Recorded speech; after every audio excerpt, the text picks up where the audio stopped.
Okay, so this is a quick video about using a desktop or a mini PC in your Arcade Legends pinball cabinet.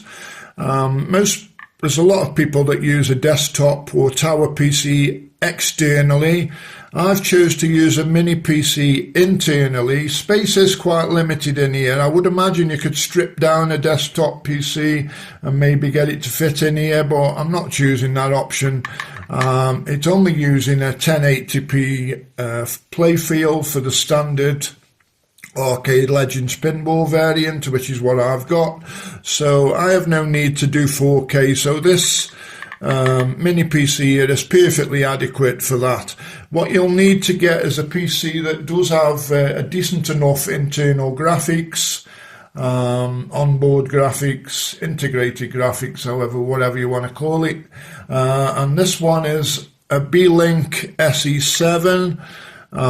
It incorporates Ryzen 7840HS onboard graphics, which are perfectly adequate for running all my tables in 1080p at a decent frame rate. So yeah, so this is quite a decent PC, I think, to get. A couple of years old now and quite a reasonable price. Goes around 400, something like that, 400 quid, just over.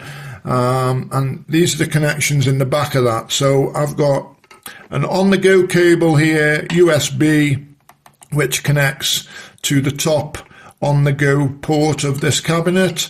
This basically tells the PC what's in control, and basically the PC, when the PC is switched on, the PC controls the cabinet. So this cable is to differentiate between that or the actual table itself running its internal tables, which I no longer use. So basically this cable connects to my PC. It's an on-the-go cable via a 2.0 USB port, which this PC's got there.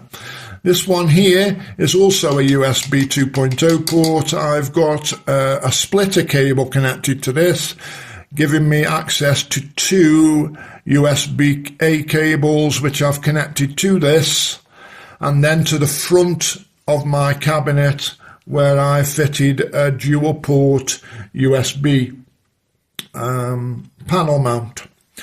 Basically, that's a chrome sided panel mount. There are pictures in my other video, if you look at that, explaining some of the upgrades to the Arcade Legends pinball cabinet you can get. And these two leads are connected to that. Gives me access from the front of the cabinet for a pen drive, USB dongle, mouse, keyboard, or a hard disk, an external hard drive. Works very, very well. No cutouts. Really good thing. I can recommend that. This one here is a standard display port, but this is not a standard display port adapter. Now this is a display port to dual HDMI adapter. Now the reason I needed this is because I've fitted a DMD, an additional DMD to this table, and this gives me 3 displays. Underneath here I've also got an HDMI, a standard HDMI for the playfield, and it's labelled as such there. This is the standard HDMI cable for the playfield that you would need for this cabinet. Obviously this one here is using dual HDMIs. One's for the back glass, the other one is for my DMD monitor, third DMD monitor. We have here a power lead. One of these is the power for my DMD monitor. It needs a power.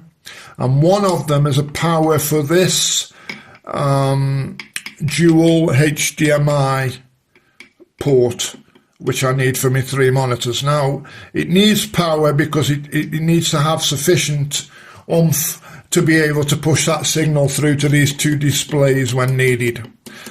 Basically, I don't always use the third DMD monitor. It depends what I'm using at the time to run my table. Now, I do use the PC versions of Visual Pinball and whatever when I need to, but I also use Batasira both with a 2-screen and a 3-screen setup. Now, I do have videos on my channel as regards to using the standalone versions of Visual Pinball for Batasira.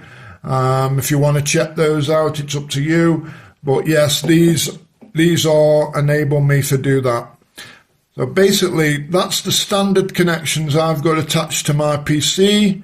And obviously I've also got a power lead for this PC as well. But this does a really good job of handling that, and is perfectly adequate for a 1080p setup using 2 or 3 monitors. So that's a very quick tutorial for that. I will make a separate video as regards of the upper part of this cabinet, which involves the VBS board and the connections to that from this. So that will be a separate video.